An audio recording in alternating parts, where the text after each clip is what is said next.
TDP అధినేత చంద్రబాబుతో మందకృష్ణ మాదిగ భేటీ కావడంపై రాజకీయ వర్గాల్లో ఆసక్తికర చర్చ జరుగుతోంది.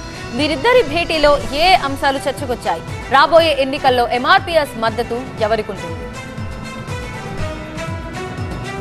మందకృష్ణ మాదిగ చంద్రబాబును కలిశారు. ఎస్సీ వర్గీకరణ, మాదిగలకు రాజకీయ ప్రాధాన్యతపై వీరిద్దరి మధ్య చర్చ జరిగింది. 35 అంశాలతో కూడిన వినతి పత్రాన్ని చంద్రబాబుకి మందకృష్ణ అందజేశారు. సార్వత్రిక ఎన్నికల్లో ఏపీలో ఎన్డీఏ కూటమికి తమ మద్దతుంటుందని ప్రకటించారు. వర్గీకరణ విషయంలో జగన్ మాదిగలను మోసం చేశారని ఆరోపించారు. టీడీపీ అధికారంలోకి రాగానే తొలి అసెంబ్లీ సమావేశాల్లో వర్గీకరణకు అనుకూలంగా బిల్లు పెడతామని చంద్రబాబు హామీ ఇచ్చారన్నారు. మాదిగలంతా నిద్రాహారాలు మాని కూటమి గెలుపు కోసం పనిచేస్తారన్నారు. కేంద్రంలో మోదీ, రాష్ట్రంలో చంద్రబాబుపై తమకు నమ్మకం ఉందన్నారు. మాదిగలకు రాజకీయ ప్రాధాన్యం కల్పిస్తానని చంద్రబాబు హామీ ఇచ్చారన్నారు.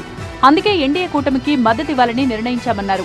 మా ప్రయత్నాలను ఈయన పట్టించుకోలేదు కదా, జగన్మోహన్ రెడ్డి గారు పట్టించుకోలేదు కాబట్టిగానే పట్టించుకునేటోళ్ళు ఎవరన్నప్పుడు మరి మేము ఢిల్లీలో ఎవరిని చూడాలి? మేము గౌరవ నరేంద్ర మోడీ గారినే కదా. మరి నరేంద్ర మోడీ గారు ఇక్కడ ఎవరితో పొత్తు పెట్టుకున్నాడు? బాబు చంద్రబాబు నాయుడు గారు. చంద్రబాబు నాయుడు గారు హిస్టరీ ఏంటిది? గతంలో వర్గీకరణ చేసినోడే కదా, మళ్ళీ చేస్తాను ముందుకు వస్తున్నాడు కదా. 3 విషయాలు మాకు అర్థమైంది కదా.